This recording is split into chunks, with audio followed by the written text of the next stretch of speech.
There is a kind of silence that is not actually silent. The birds are calling, the leaves are moving, the sea is somewhere ahead of you behind the trees. You can sense it before you see it. But the noise of everything else, the noise you carry everywhere without realizing it, that noise is gone. And the sound of small waves on stone, which is one of the most reliable sounds in the world for making you feel both very small and very present at the same time. And somewhere on that road, before I even reached the coast, the real episode began. The road into Chidiyatapu is ordinary at first. Port Blair falls behind you, the traffic clears, and then the forest arrives. Not dramatically, it does not ambush you.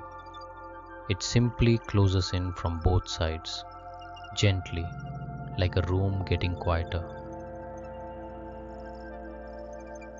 I slowed the scooter down, not because the road required it, but because riding fast felt disrespectful. There are moments in travel where the right pace is the slowest possible pace. This road was one of them.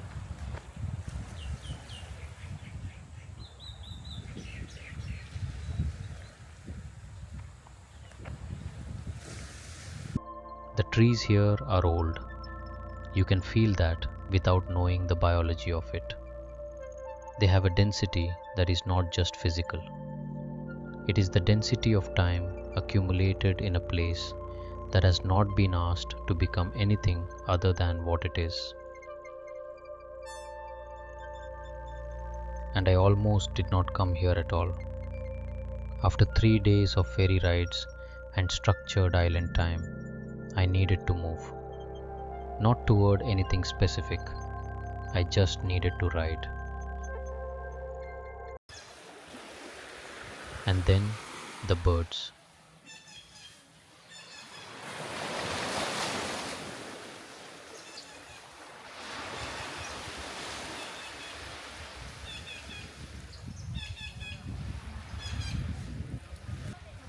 There must have been dozens of species calling at once, and yet it did not feel cacophonous.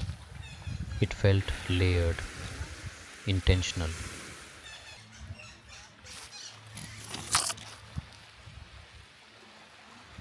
Like a city where everyone knows exactly where they are going. Chidiyatapu in Hindi means the land of birds, and whoever named it had clearly sat still long enough to understand what they were hearing. I had not yet, but I was learning. And somewhere in the middle of that forest, I thought about how little of our lives we actually spend listening to what is already around us,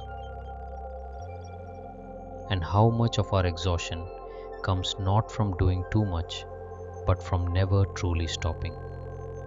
I will come back to that thought before this episode ends.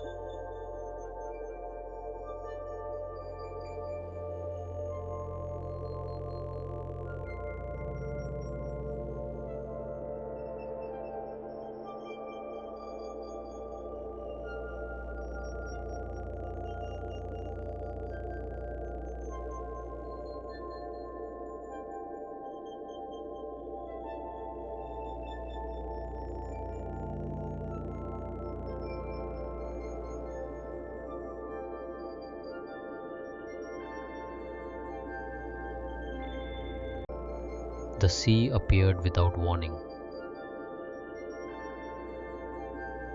Through a gap in the tree line, clear, still, a shade of blue that seems technically impossible until you are looking at it.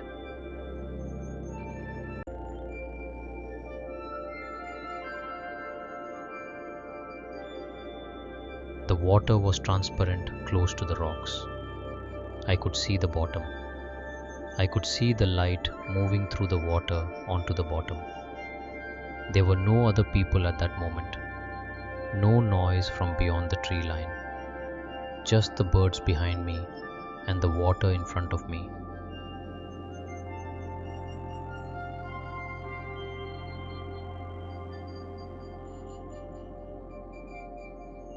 I had been planning to stay 20 minutes.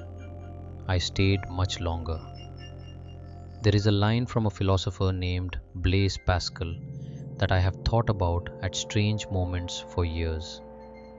He wrote that all of humanity's problems stem from the inability to sit quietly in a room alone.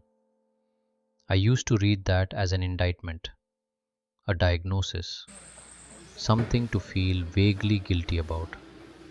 Standing at the edge of the sea at Chidiyatapu, surrounded by forest and birdsong, and water so clear it looked invented, I finally read it differently.